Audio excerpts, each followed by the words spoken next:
ลาดฟ้า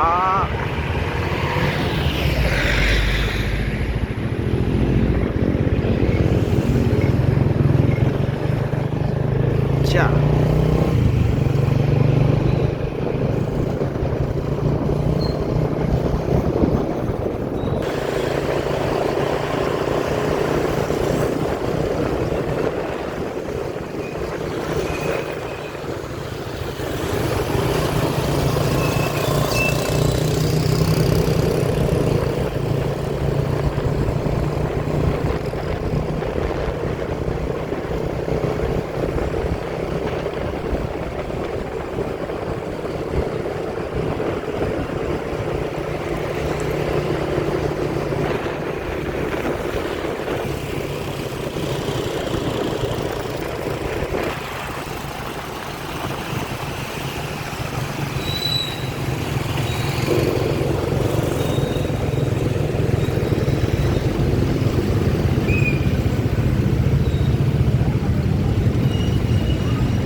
Kokok tuh,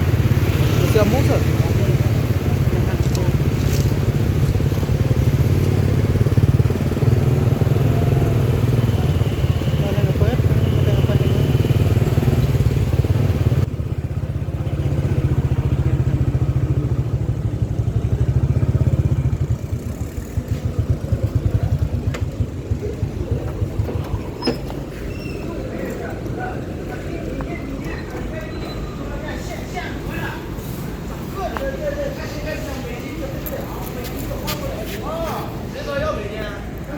โอเคตอนนี้เรามาฮอดก๊อกเมกา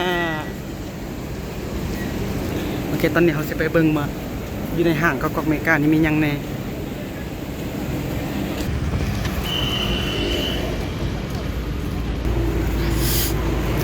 ตอนนี้เราจะไปเบิ่งกันว่าอยู่ห้างก๊อกเมกานี่มันมีหยังแน่ปกติแล้วตามที่เขาแจ้งมาว่าก็คือมี4ชั้นแต่บ่ฮู้ว่ามีแท้หรือบ่อาจจะประมาณ3ชั้นที่ตามเบิ่งคือว่ามันบ่ได้สูงปานใดเนาะ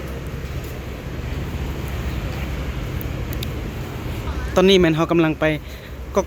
ห้างก็เมกาอาจจะเป็น2โซนเด้อโซนนี้โซนเบื้องนี้แล้วก็โซนภาคเบื้องนี้แต่ว่าโซนภาคเบื้องนี้แม่นเขาเปิดก่อนแต่ว่าโซนเบื้องนี้ยังบ่ทันเปิดเพราะว่ายังบ่ทันได้สำเร็จสมบูรณ์เถอะต ตอนนี้เขากำลังไปโซนที่เขากำลังเปิดเนาะ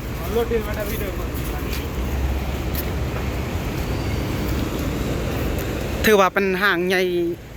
อีกห้างหนึ่งในนครหลวงเวียงจันทร์ห้างกอกเมกาจะตั้งอยู่จุดใจกลางเมืองเลยเด้อจุดใจกลางเมืองใกล้ๆกับประตูไซเลยห้างกอกเมกาคันว่าเรื่องความใหญ่นี่อาจจะเป็นเบอร์ต้นๆของประเทศลาวเป็นไปได้ใหญ่กว่าไอเต็กอาจจะเป็นไปได้ต่างแต่ว่ามันบ่ได้สูงปานใดแต่ว่าเรื่องความใหญ่ความกว้างสถานที่ของมันแล้วก็เนื้อที่ของมันอาจจะกว้างก่อนเดี๋ยวเฮาสิเข้าไปเบิ่งอยู่ทางในมันมีหยังแหน่ลูลามาเฮาสไตล์เกาหลีเนาะเพราะว่ามันเป็นของเกาหลีห้างกอกเมกามันจะเป็นของเครือข่ายโคลาวเด้อเดี๋ยวเฮาสิเข้าไปเบิ่งอยู่ทางในว้าวคนหลายแฮงคนโคตรหลายเนาะอันนี้เป็นโซนนี้เป็นซิกเนเจอร์เข้าไปไทยด้วยโซนนี้มันเป็นซิกเนเจอร์ของเด็กหน่อยเนาะโซนนี้อาจจะเป็นเด็กหน่อยมากที่สุดแหละเป็นโซนที่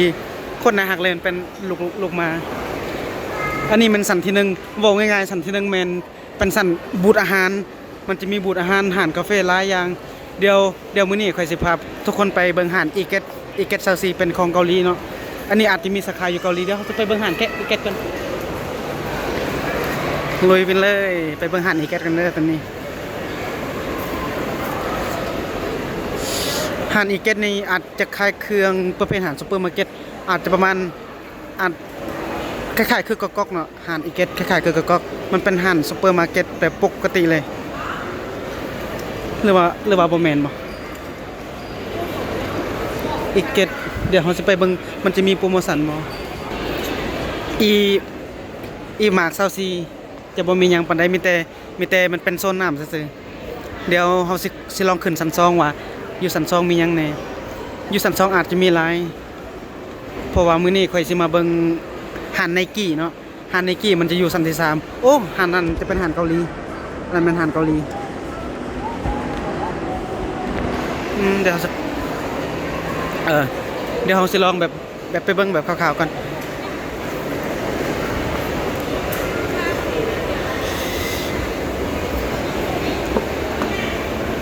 อันนั้นเราเป็นเมียของเจ้าของบริษัทบ่เป็นเมียแต่เป็นหมู่ของเมียนะเป็นเจ้าของบริษัทโคลาวเด้บริษัทใหญ่เป็นเจ้าของห้างอันนี้นะแบบหมู่ตอนนั้นเรามาลงก่อนงานอยู่สาขาบนเขาเฮ็ดเวียกพันตยานั่นนี่เราหาเก่งอันนี้มันจะเป็นสันซองอุ้ยโซนนี้อาจจะเป็นซิกเนเจอร์ของกอกเมกาเพราะว่าทุกๆครั้งที่คอยเบิ่งโซนนี้นะคอยเบิ่งเขารีวิวใน TikTok เนาะมันจะคล้ายๆคือหอส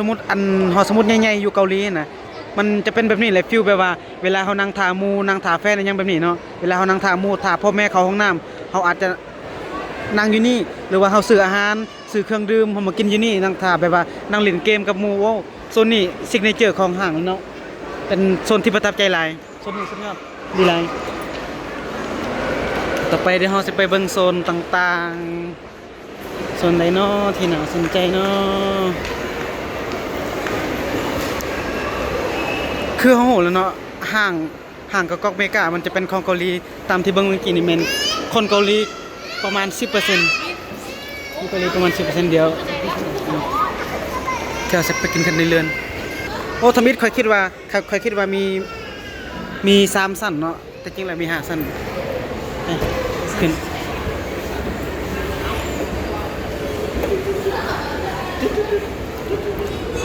เวลาเห็นกันไดเรือนแบบนี้นะคล้ายๆคืออยู่สนามบินส่วนหลายเขามักใส่กันไดเรือนแบบนี้อยู่สนามบินมันปลอดภัยตัวเด็กหน่อยได้คันใส่กันไดเรือนแบบนี้นะ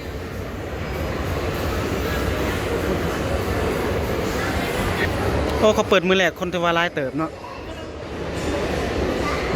อันนี้บ่แม่นมือแรกที่ตอนนี้แม่นประมาณ5 โมงหรือว่าใกล้จะ6 โมงแล้วคันว่าเขาเปิดตั้งแต่เช้านะเขาว่าตอนเช้าหลายกว่า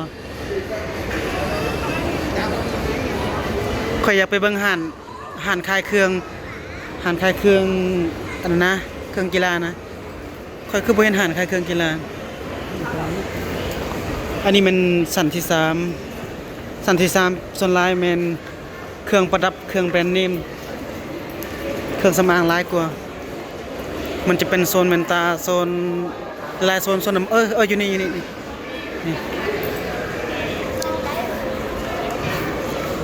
เนาะทางห่างเพิ่นมันจะแบ่งเป็นสันเนาะแบบแบ่งแบบชัดเจนสันที่หนึ่งมันเป็นบูธอาหารสันที่หนึ่งแล้วก็สันที่สองมันเป็นแบบอาหารคาเฟ่อาจจะประมาณนั้นตามที่เบิ่งแต่ว่ายังบ่ทันได้เบิ่งรายละเอียดเท่าสันที่สองแล้วก็สันที่สามมันจะเป็นไลฟ์สไตล์ของวัยรุ่นก็คือห้างก็คือห้านแบรนด์เนมห้านเสื้อผ้าเนาะเดี๋ยวเราสิลองไปเบิ่งห้านใดห้านหนึ่งเดี๋ยวสิลองไปเบิ่งห้าน Nike ก่อนนี่ได้ห้าน Nike มาแล้วโอเคเดี๋ยวสิไปเบิ่งห้าน Nike กันเด้อว่าสิไปเบิ่งราคาว่าราคาโอเคบ่เดี๋ยวเราสิลองไปเบิ่งเกิบของ Nike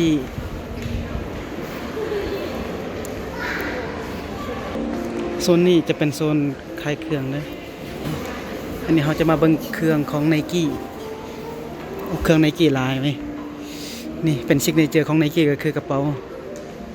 ตัวนี้สิ่งที่ค่อยมักสดกระเป๋าตัวนี้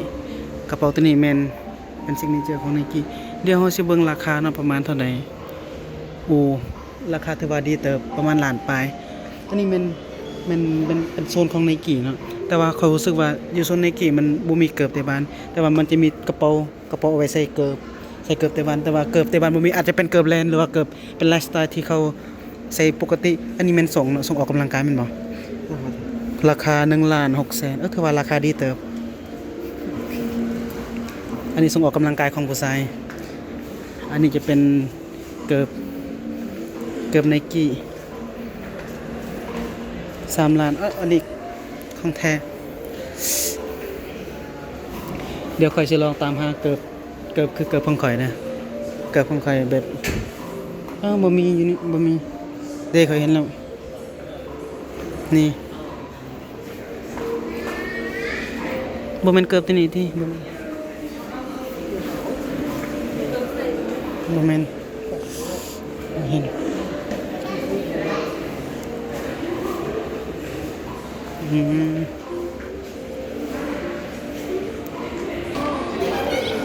จะเป็นโซนเกิบของ Nike แต่ข่อยรู้สึกเสียดายบ่มีของ Adidas หรือว่าของ Adidas มีบ่เฮ้ยอยู่ดี Adidas แม่นข่อยคิดว่าบ่มีอันนี้มันโซนของ Adidas เฮาจะมาเบิ่งราคากันว่าระหว่าง Nike กับ Adidas คู่แข่งตลอดกาลสามารถถ่ายวิดีโอในห้างได้บ่ได้สามารถถ่ายวิดีโอได้บ่อยู่ในห้างโอเคเดี๋ยวเราจะมาเบิ่งเกิบของ Adidas อันนี้เกิบของ Adidas แม่นอันนี้บ่แม่น Adidas อันนี้แนวแม่น New Balance เนาะ New Balance ประมาณ1,600,000ราคาดีเติบ New Balance มันจะมีอาจจะแม่น Adidas นี่นำเข้าลายแบรนด์มันจะมี New Balance มันจะมีแสดงว่าหานนี้มันบ่แม่นศูนย์ของ Adidas มันบ่แม่นซับของ Adidas แต่ว่ามันจะรวมของหลายๆแบรนด์เลยก็คืออันนี้แม่น New Balance เราจะมี Nike เราจะมี Adidas มันจะมีหลายแบรนด์ปนกันโซนของ Adidas โอ้เกิบถือว่าดีเติบ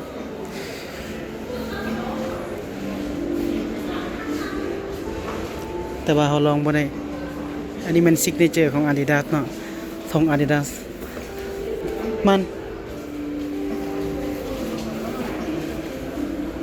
อันนี้มันกระเป๋าของ Adidas สินค้ามาแต่เกาหลีสินค้ามันมาแต่เกาหลีมันราคาตัวนี้ดีเลยเบิ่งมั้ยราคามีแต่500,000ได้ของแบรนด์เอาไว้ใส่เกิบไปแต่บ้านนี่โอ้ราคาดีเติบราคาประมาณ500,000อันนี้จะเป็นส่งผู้หญิงสุดนอนผู้หญิงอันนี้เป็นศพเกิบ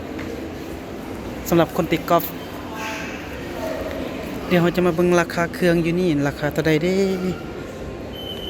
โอ้สติกกอล์ฟ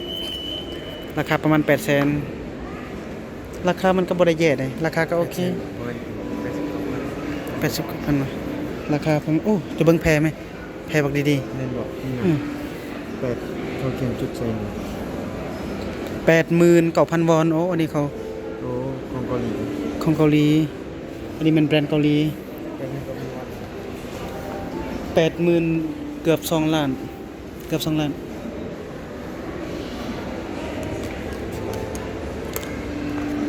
นี่ประมาณเท่าไหร่วะอันนี้ประมาณ 300,000ไปโอ้เสือกักเทมันเบิ่งไหมแบบอันพนักงานบาริสต้านะพนักงานส่งกาแฟแบบว่าในห้างครับมึงกระเป๋ามีแต่กระเป๋าเท่ๆอ๋อเหมาะกับคนตีบุญ อันนี้เหมาะอันนี้เนาะแมนเหมาะกับคนตีบุญแสดงว่าอ๋อหันนี่แสดงว่าหันแคมปิ้งหันแคมปิ้งอ๋อหันตัวนี้แมนหันแคมปิ้งซื้อหันเลยซื้อหันอันนี้มันซื้อหันนะเหมาะกับสายแคมปิ้งเดี๋ยวสิเฮาสิไปเบิ่งเครื่องกันเนาะมาสายแคมปิ้ง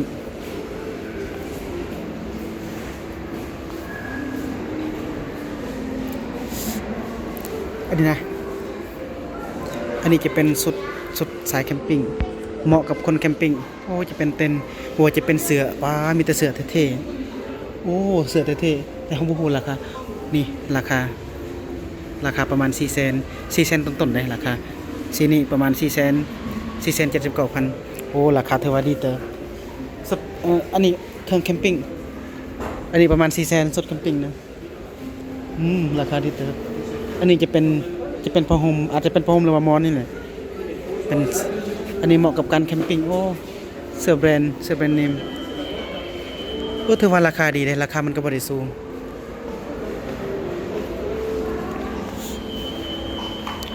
ติกน้ำสุดทรงแคมปิ้งฮะ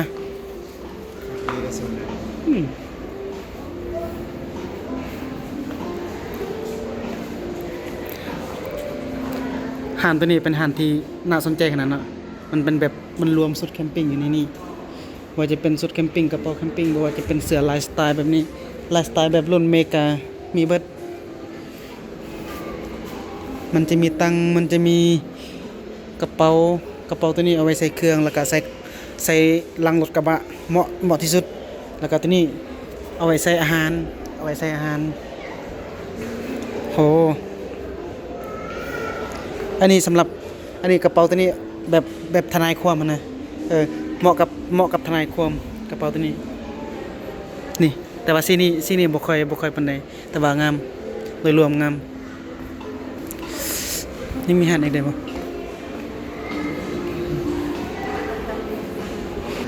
200,000ไป ไปเสร็จ อยู่ใน มี200,000 นี่คุณภาพของเสื้อโคตรได้ไปเฮาบ่เปิงหาดอื่น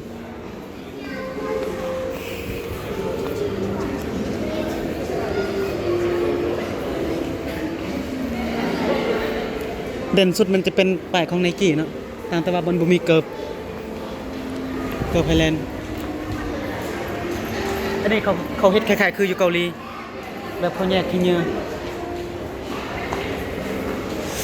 เนี่ยเราสิไปเบิ่งหาดอื่นเดี๋ยวเราสิไปเบิ่งหาดเครื่องสำอางกัน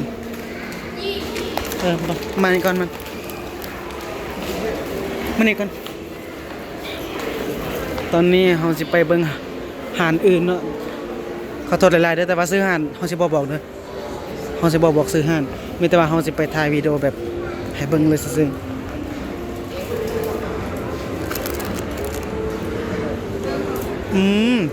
โซนนี้นะโซนนี้ฮะโซนนี้มันจะเป็นคล้ายๆคืออยู่ห่างอยู่เกาหลีแบบว่าเขาขายแบบคล้ายๆคือเครื่องมือสองแต่ว่ามันบ่แม่นเครื่องมือสองเฮาเบิ่งด้วยตาเปล่านี่คล้ายๆคือเครื่องมือสองอันนี้มันแบรนด์ของ CK ก็ถูกได้500,000แต่อยู่เกาหลีนี่อาจจะประมาณล้านปลายมันน่าจะบ่แม่นเครื่องเกาหลีหรอกเขาเอามาไทยนี่กระเป๋าคนนะฮะกระเป๋าจิวกระเป๋าตัวนี้เอาไว้ใส่เครื่องสำอางเวลาเราไปต่างประเทศมันหิ้วสบายได้มันหิ้วสบาย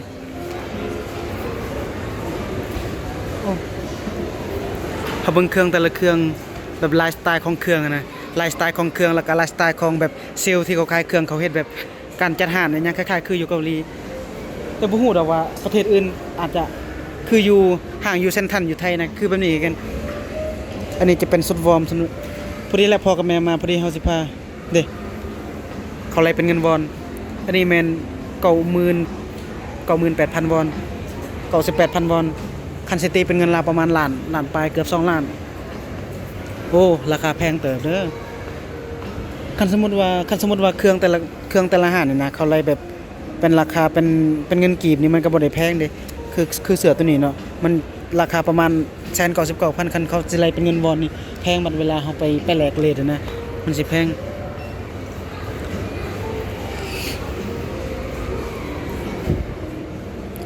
เสื้อมันแต่งงาม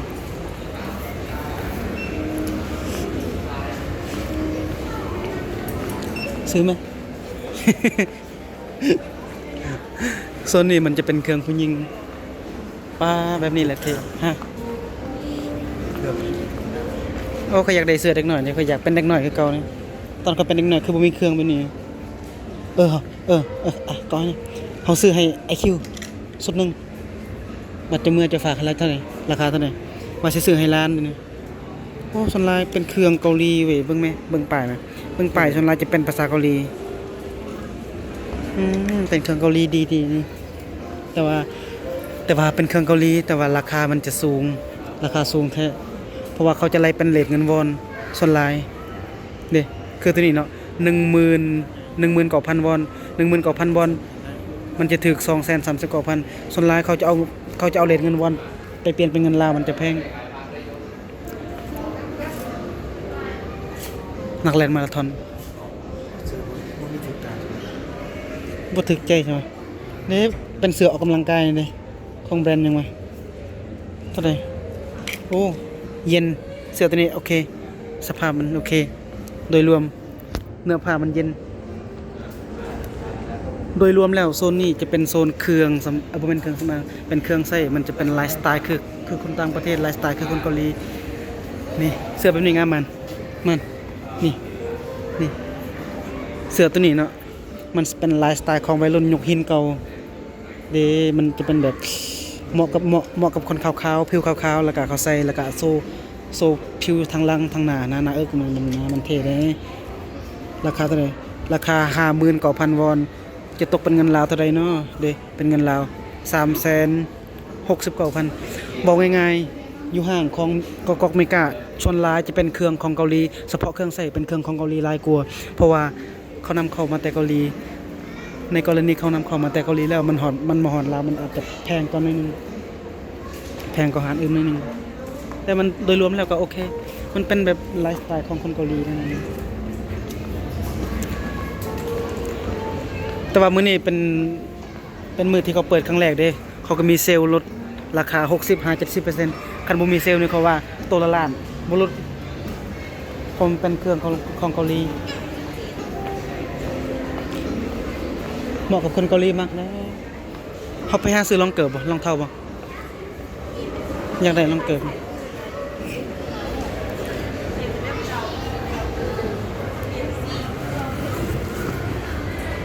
บ่แม่นพออยากได้ธงว่ะบัดเมื่อบ้านบัดเรามาโซนนี้ก็เป็นโซนเครื่องสำอางบ่แม่นโซนเครื่องสำอางโซนนี้จะเป็นโซนเครื่องใช้คือกันเป็นทรงเสื้อเขาจะแบ่งเป็นโซนแบบชัดเจนโซนนี้จะเป็นเครื่องใช้แล้วก็โซนตัวนั้นจะเป็นเครื่องใช้โอ้ยอะไรหนักกันเลยแต่ว่าโซนนี้จะเป็นโซนเครื่องประดับบ่จะเป็นเพชรพลอยของแท้หรือบ่ของแท้บ่ฮู้แต่ว่าเฮาจะบ่เข้าไปเบิ่งเนาะเพราะว่าเฮาบ่แม่นไลฟ์สไตล์แบบนั้นเฮาบ่ได้มักปานใดและโซนที่น่าดึงดูดใจหลายมันจะมีหลายโซนเนาะเดี๋ยวเฮาจะค่อยไปเบิ่งอันนี้แบบมันเป็นแบบธงคล้ายๆคือคนจีนนี่เด็กหน่อยจีนนักเรียนมหาลัยอหยังแบบนี้นะเขามักจะใส่ธงแบบนี้ในการไปโรงเรียน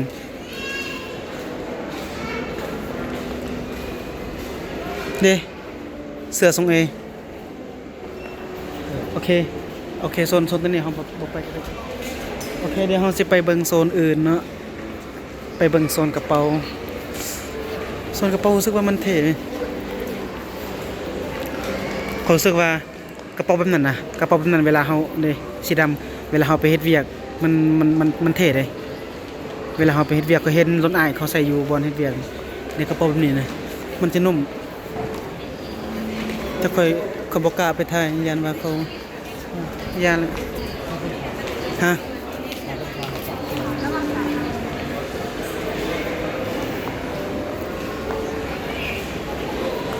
โซนเครื่องใช้เป็นโซนที่กว้างเนาะรู้สึกว่าเป็นโซนที่กว้างแล้วก็แบบว่ามันสะอาดตานะแบบหรูหราขนาดนั้น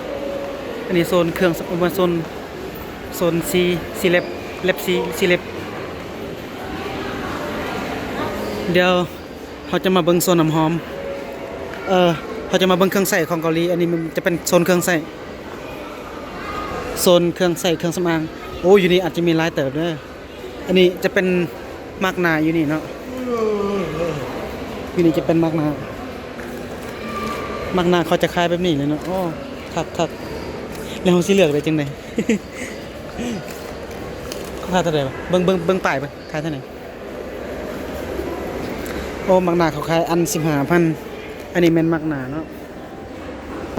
จะเป็นโซนเครื่องสำอางของเกาหลีโดยตรงเลยอันนี้เป็นโซนมากหนาแล้วมันจะมีหลายๆโซนหืม อะไรดังคื อันนี้ โอจาโมจาแป๊บ ของมุนอามุนอาค่อยอันนี้เป็นโซนของอนัวแพงนะจะเบิ่งราคาแบรนด์อนัว จะบริตีราคาสองทีของบริตีราคา แต่ว่าโซนเครื่องสำอางเขายังบ่ทันได้ติดราคาเทื่อจะเป็นแบรนด์อนัวตัวนี้มีโปรโมชั่นมีเซล มาเจอเซลล์ บ่แม่นของกำจัดชิว โซนนั้น อันนี้เป็นโซนของเซนเทลล่าโอ้คักเว้ยแบบฟิลแบบคล้ายๆคือเขาฟิลอยู่หานตัวนี้คล้ายๆคือเขาไปซอบอยู่หานเกาหลีคล้ายๆคือเขาไปซอบอยู่โอลิเวียงอันนี้จะเป็นเซลล์แบบมันเป็นสิว่าจังได๋ว่ามันเป็นน้ำหอมแบบเนื้อครีมมันนะเวลาเราทาหอมมันนะมันติดทนอีกส่วนหลายมันจะเป็นเครื่องผู้หญิงนะอยู่นี่นะอันนี้จะเป็นโซนมักหนาบ่เป็นมักหนา โมจา มุนอามันหมดเจอโซนนี้จะเป็นของเราแบบนี่ค่อยว่าแล้วบ่แม่นอันนี้จะเป็นของเราแบบมีครบทุกอย่างแต่ราคาโคตรถูกอันแบรนด์เราแบบราคาโคตรถูกอันราคาโคตรดีมีครบทุกอย่างแต่แต่มันมีสิ่งหนึ่งที่บ่มีครีมอาบน้ำคือของข่อยใส่นะข่อยใส่แบรนด์ตัวนี้แหละครีมอาบน้ำโซนนี้จะเป็นโซนของเราแบบฟีลแบบว่าเราไปซอบอยู่โอลิเวียงแบบนี้แหละซอบอยู่โอลิเวียงเดี๋ยวเราสิไปเบิ่งแบรนด์มุนอาก่อนเขาบ่เห็นมุนอาอันนี้เป็นเครื่องสำอางของเกาหลีมีหลายแบบแมนรถแบบเดียวกันรถไปซอบอยู่เกาหลีนะฟีลแบบโคตรคักนะมีอันนี้มันเป็นของทอริเดน3 เซนทอริเดนคันอยู่เกาหลีประมาณ4 เซนไปโคตรแพงทอริเดนมุนอาเดี๋ยวเราจะไปเบิ่งมุนอาก่อน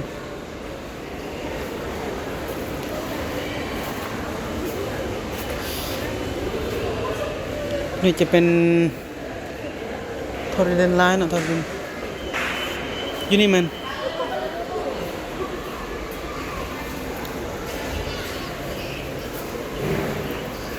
ปลามีครบทุกอย่างมีเซนเทลล่ามีอนัวแล้วก็มีครบทุกอย่างของอนัวเด้เขาให้ลองไหมเขาให้ลองใส่มือ เนี่ยที่มัน แต่จริงแล้วมันเป็นไซรัมนาขาวนาไซนะที่สุดของอนัวแต่มันแพง เท่าไหร่ ลองเขาให้ลองไหม ไม่เป็นไร บ่เจ้าก็ลองใส่มือ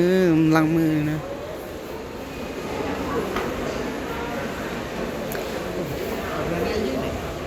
มุนอาบางทีมีเดี๋ยวสิถามเขาเจ้า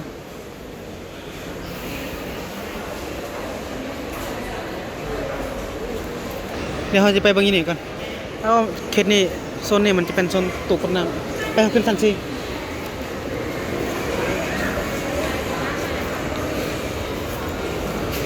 ขึ้นชั้น4ส่วนแรกมันจะเป็นโชว์รูมขายรถเลย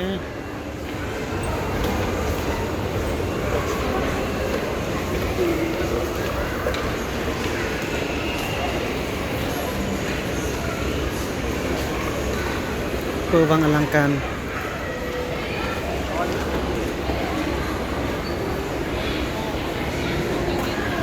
โซนนี้มันจะเป็นโซนเครื่องบอลถ่ายรูปเนาะบัดพอกับแม่มาถ่ายรูปเหมือนกันมันจะเป็นบอลถ่ายรูปดิ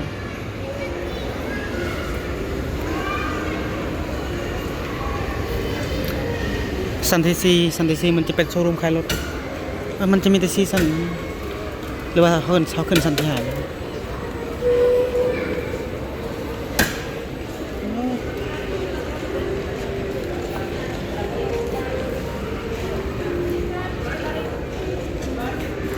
ฟิลไปว่าเขาเป็นโซนถ่ายรูปเป็นยัง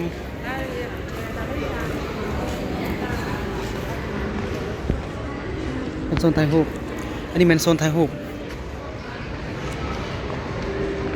ยังไปเลยไฮ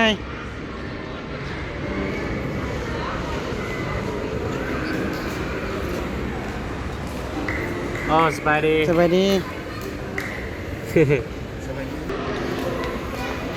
สวยงามตา แบบมันสะอาดนะสะอาดตานะยังก่อนไปสิทายมันเป็นโชว์รูมขายรถแต่ว่ามันจะมีลูกเล่นลาย มันจะมีพื้นที่ให้ถ่ายรูปหลายแบบงามหนาขนาด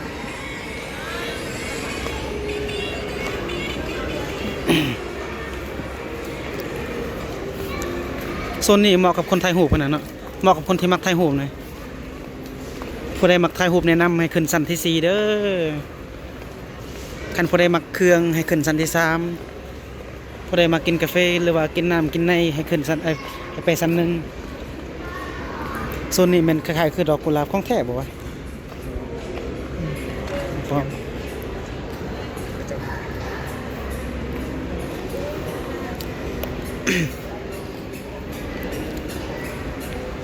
โชว์รูมขายรถนี่มันมีหลายเนาะเอามีแต่นั่นบ่มีแต่ซีซั่นบ่เฮาเคยเห็นฮะซั่น จะมีออกใหม่หรอของโตโยต้า Nesses บริษัทรถ Nesses มันเท่นะเนี่ยมันบ่ได้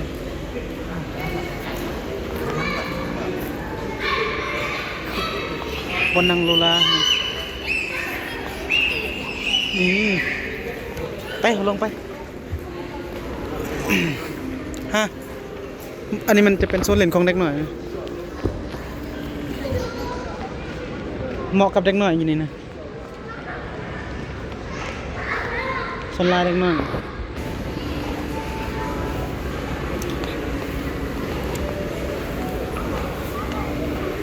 ตอนเราขึ้นมาทมิตรอันนี้จะเป็นป้ายของโคราชตอนเราขึ้นมาทมิตรแต่ว่าสันหนึ่งนั้นยังเบิ่งบ่ทั่วเดี๋ยวสิไปเบิ่งสันหนึ่งต่อ มาปีก่อนย่างกับขึ้นกันเลย ก่อนนี้คืออะไรกันไอ้ทำไมกันอย่า ย่างไปเลย หมดเครื่องในมาถ่ายเครื่อง เขาเอาไลฟ์สไตล์ของเกาหลีมาขาย แบบธรรมดาเท่านั้น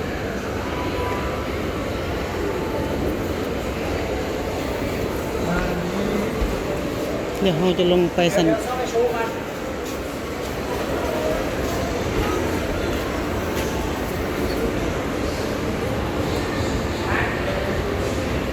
ไปกินข้าวปะไปปะอยู่หัน ยิ่งเต้นครับ ไปเลี้ยง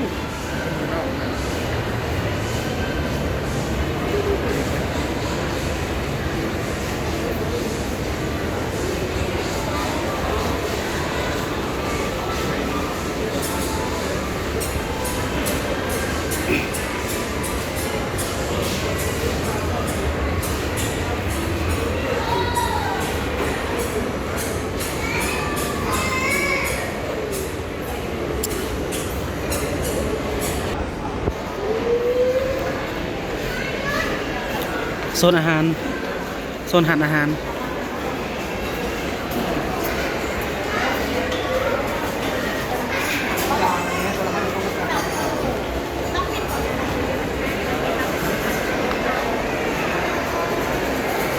โซนหันอาหารเป็นโซนที่ขายดีกันนะโซนเขาไล่ขนาดหันอาหาร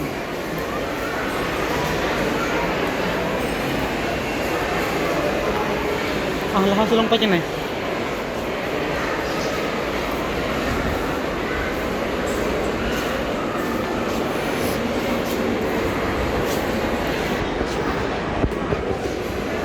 อ้หานนี่ขายดีขนาดคนเต็มเลยอยู่ในห้างจนบ่มีบ่อนนั่ง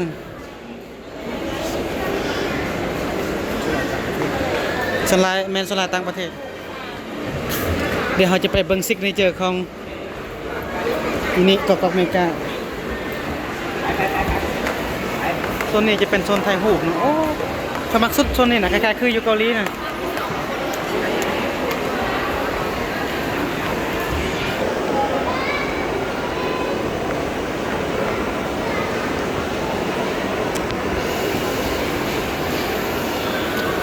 ไป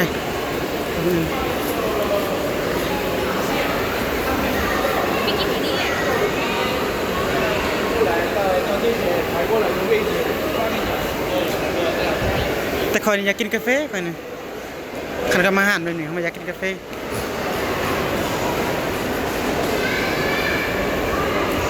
รถมีจักรยี่ห้อ1 2 3 4 6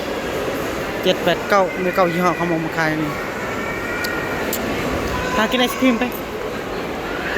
หาทำกิน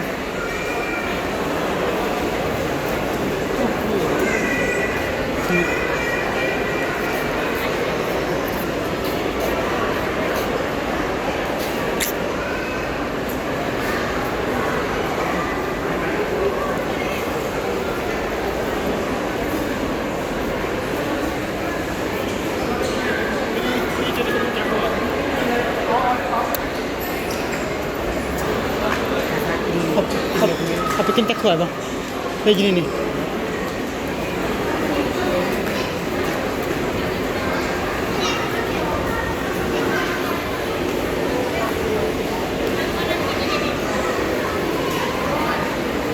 ถ้าไปกินรถเมล์ละโคตรคุยขึ้น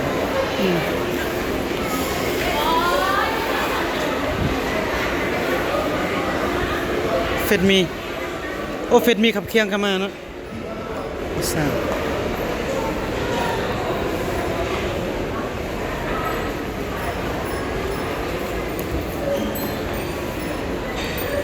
ฉลาดจะเป็นอาหารคาเฟ่อยู่บ่มีทางออกที่มีบ่ ใช้งานมาถึงเท่าไหร่ประธานเซนานดิ ประทันเปิด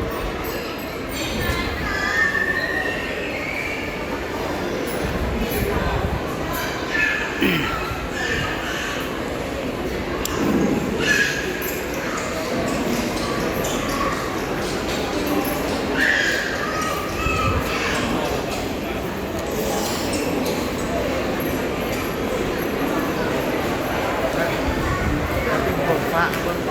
ฮะ บนธรรมดาเลยแบบบน พี่ดันเหรออ๋อไอ้ข้างบนนะลายบอลโอบอลเป็นมาเตยห่างถ้าเขาต่างประเทศกันรู้ๆแล้วไอ้ถึงกระเบิ้ม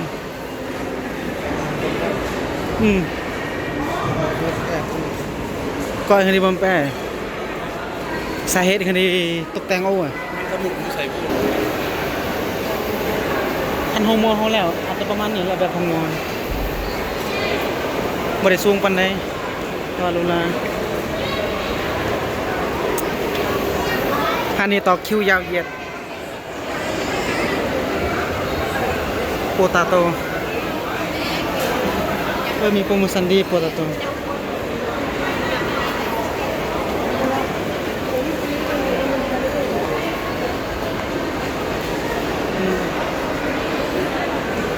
หาเฮ็ดเวียกกินนี่บ่หาสมัครเวียกกินนี่หาสมัครเวียกกินเท่านี้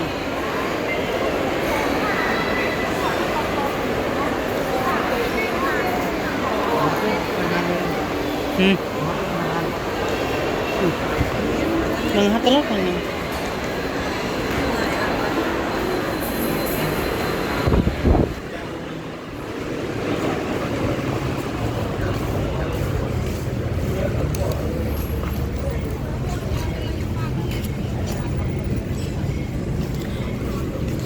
โอเคห่างคนลาวห่างกอกเมกาเนาะสรุปสั้นๆก็คือสันที่หนึ่งจะเป็นโซนของอาหารคาเฟ่แล้วก็เครื่องดื่มต่างๆ ผู้ใดมักอาหารคาเฟ่หรือว่าเครื่องดื่มแมันมาโซนมาสันที่หนึ่งส่วนสันที่สองแมันหันหยังวะบ่ฮู้ ส่วนสันที่สามจะเป็นเครื่องใช้จะเป็นเครื่องแบรนด์เนมต่างๆหลายอย่าง แต่ซิกเนเจอร์อยู่ในสันที่สามก็คืออาหาร Adidas กับอาหาร Nike